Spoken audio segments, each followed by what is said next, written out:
Nouveau banger, je vais te raconter un peu l'histoire de Ethan Coach et on va en discuter après ensemble.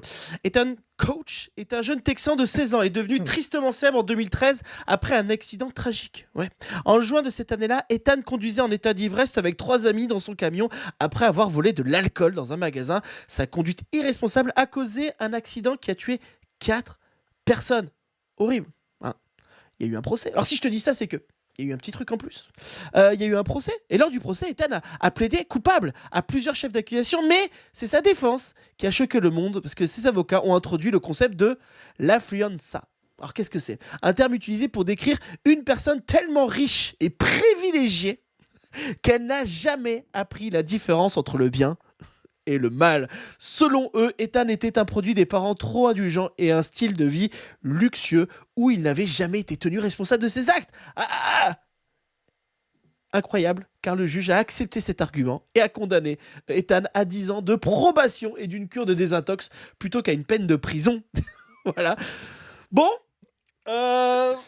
Ok, si je dois analyser ça, cette affaire, mais que cette affaire, hein, ouais, qu'est-ce que t'as fait? c'est... Non mais genre comme si le reste du monde et le système général n'existaient pas, c'est techniquement vrai. C'est-à-dire qu'en Oui, fait, oui. c'est pas vraiment fallacieux, je trouve, comme argument. Je pense que c'est un vrai argument. Genre, en fait, c'est vrai, c'est un petit con. Et il a été élevé comme un petit con. Ce qui serait intéressant, ce serait que de faire que, par exemple, si t'es un noir aux États-Unis et que tout ce que tu peux faire pour essayer de nourrir ta famille, c'est de dealer du crack, que tu prennes pas, par contre, 10 ans de prison Mais bien immédiatement, sûr. en fait, tu vois, en disant exactement les mêmes trucs. Bah, il était obligé parce que c'est comme ça, en fait. On vit dans ce monde-là, en fait. Dans ce monde horrible. Donc, si tu Quel est- veux... Voilà, après, c'est toujours très intéressant parce que l'empathie d'un juge, en général, va toujours vers celui qui donne de l'argent pour sa campagne, parce que là-bas, Oui, bien sûr. ils sont élus et tout ça. Bien sûr. Système qui est très très bon. Hein. très très bon. C'est vraiment genre tout. C'est-à-dire que vraiment, aussi, les États-Unis, c'est vraiment fait pour que tout paramètre dans ta communauté, tu puisses le choisir. Ça puisse être la communauté dominante dans le truc qui choisit tout, en fait. Que ce soit la justice, le truc, etc. Et du coup, qu'il n'y ait pas vraiment de choses impartiales, quoi. Tout doit être toujours culturel. Ouais, bon, Ouais, bref. tu as tout présenté, ouais. Ils pensent pas comme une nation unique.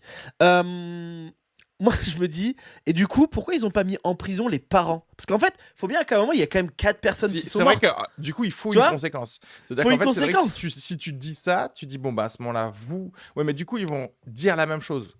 C'est-à-dire qu'ils vont dire, non, Oui, non, mais en fait, nous, c'était nos parents, en fait. Tu vois oui, ce que je veux dire? c'est ça. Après, cela dit, ouais, à un moment, on va peut-être trouver un parent qui était un peu plus pauvre. Et donc, cette Faut le mettre défense en ne prison, lui. fonctionne pas. Non, non, non. Cette défense ne fonctionne pas. Donc, la personne aura menti parce que c'est pas vrai. Ton parent, il était pauvre. Donc, c'est sûr qu'il t'a appris le bien et le mal. Ah oui, c'est ça. Donc, c'est toi qui vas en prison. Et du coup, tu sais, ça finit par C'est avoir ça. l'arrière-grand-père qui est dans un EHPAD qui va aller en prison parce que l'arrière-petit-fils. Et tu sais quoi, en vrai, peut-être qu'en faisant ça, peut-être que tout le monde va plus se recentrer sur l'éducation de ses enfants. Ou, ou, ou ils vont se dire, de toute façon, mon grand-père, il est dans un EHPAD, qu'il soit dans une prison ou un EHPAD, ça me coûtera moins cher. Il y a un truc ou pas? Est-ce que t'aurais pas le droit, genre, à Tout un à truc? fait. Mais à ce moment-là, peut-être que le testament, il va... Tu vois ce que je veux dire? Il va pas donner à son arrière-petit-fils du coup, son argent. Bah si, parce qu'il dit, ah mais regardez, il est fou, il est en prison, c'est pour ça qu'il m'a déshérité. Bah tu vois, je pense qu'il y a tout plein d'excuses, donc n'hésitez pas, si vous êtes riche, hein, plaidez ça. Alors je pense que ça marche qu'aux États-Unis, hein, ça marche qu'aux États-Unis cette histoire. Ouais, enfin bon, C'est je même crois étonnant que ça que marche aux États-Unis. Pierre Palmade, il s'en sort pas mal aussi, donc ça m'a...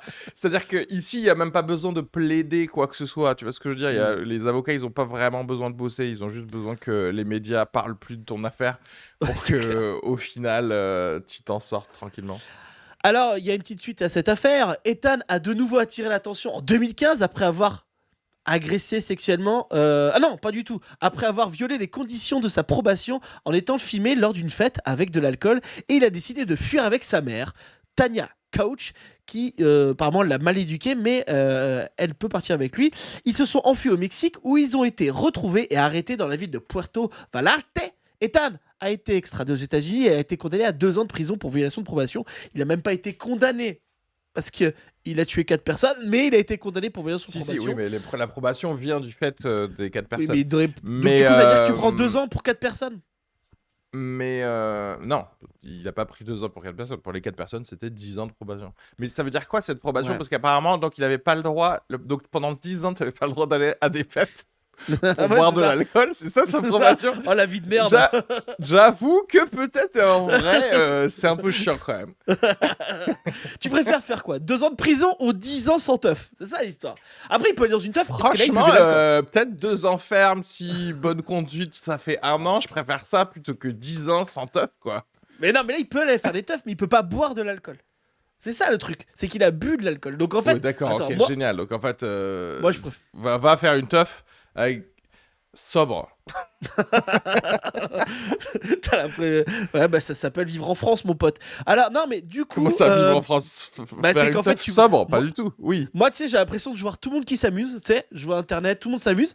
Et moi, j'ai pas d'alcool, je bois pas et je vois tout le monde s'amuse et je me fais chier. Et parce que j'ai une vie de merde. Bonsoir à tous. Attends, j'ai rien compris du coup. C'est Mais non, trop- mais- c'est pas bienvenue en France, c'est bienvenue dans ta vie alors. C'est ça que Oui, tu veux dire. peut-être. Alors, oui, c'est ça. Oui, parce que le reste de la France, elle est alcoolique en fait. Donc je sais pas de quoi tu parles.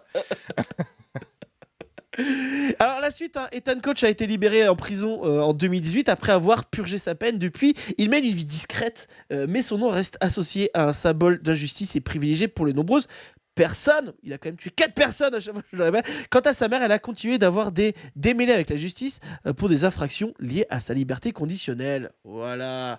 Et ben sacrée histoire, hein. C'est beau la vie de riche aux États-Unis d'Amérique en tout cas. Non, c'est l'un des meilleurs pays où être riche, effectivement. Oui, c'est vrai, hein. Non, mais je pense, hein, parce que t'as pas beaucoup d'impôts, tout machin. Bon, c'est quand même pas mal. On est pas mal. Dis-nous en commentaire d'ailleurs si t'as envie de vivre là-bas, tout simplement. Hein. Euh, Moi, ça me fait marrer ce temps-ci, c'est parce que t'as les pro-Trump qui sont français, qui sont ultra pro-Trump.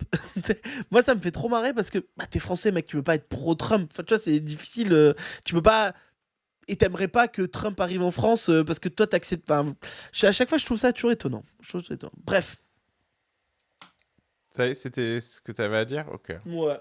C'était les Français qui sont... Mais les Français pro-Trump, ils sont... Tu sais quoi, en fait, Enfin, il y avait eu 12 millions de votes, là, hein, pour le RN, c'était aux législatives ou je sais pas quoi. Mais, donc, les pro-Trump, à la limite, je comprends, mais je crois que ceux que je comprends vraiment pas, c'est les pro-Harris. Ça se voit vraiment que c'est des gens qui connaissent pas du tout les États-Unis, qui ont pas du tout suivi le truc et qui sont par réaction typique à ce qu'ils croient être le truc, qui se disent ah non, Trump c'est mauvais, alors que Trump il a déjà été président pendant 4 ans, ça a changé la vie de personne en fait. Donc Ouais, ça c'est clair. Ça c'est clair. Et puis surtout c'est quand moi ça me fait marrer parce qu'on les a en commentaire sur YouTube. Ah les gauchasses ils sont pas contents parce que Kamala Harris c'est pas présidente. Je veux dire, enfin les gauchasses, si t'es une vraie gauchasse, tu sais que Kamala Harris elle est pas de gauche. elle est de C'est méga de droite. Ouais. C'est juste que tu dis t'as plus peur de Trump que de Kamala Harris quoi. Enfin tu vois c'est vraiment le truc. Oui, mais ils le savent pas, ils sont en mode Non. justement c'est ça le truc, c'est qu'ils font que répéter des Ah mais c'est ça. des trucs tu sais- de journaux, tu sais. Ils arrêtent pas de dire oui mais elle est woke. Non elle est pas du tout woke du tout. C'est pas juste parce qu'elle respecte les gens qu'elle est woke en fait. Hein. Elle est assez Ouais, elle hardcore dans elle ses idées. respecte pas les gens non plus, en fait. Tu vois, Non, elle a voilà, mis, c'est elle a ça. mis genre 1500 noirs en prison, tu sais, du temps où elle était Bah oui. procureuse. Tu sais, elle a fait... Mais non, ça. Mais c'est ça. Et elle a même pas réussi à mettre Michael Jackson parce que elle était dans les procureurs des affaires de Michael Jackson. On revient sur les riches qui sont jamais inculpés, bien sûr. Non, mais bon, voilà. En fait, et à un moment, tu sais, je commence à vouloir discuter avec ces gens et puis je me dis, mais pourquoi je vais perdre mon temps en fait? Tu sais, je dis, allez, nique ta race. En fait, des gens qui arrivent pas à comprendre ça, c'est quand même assez simple pourtant.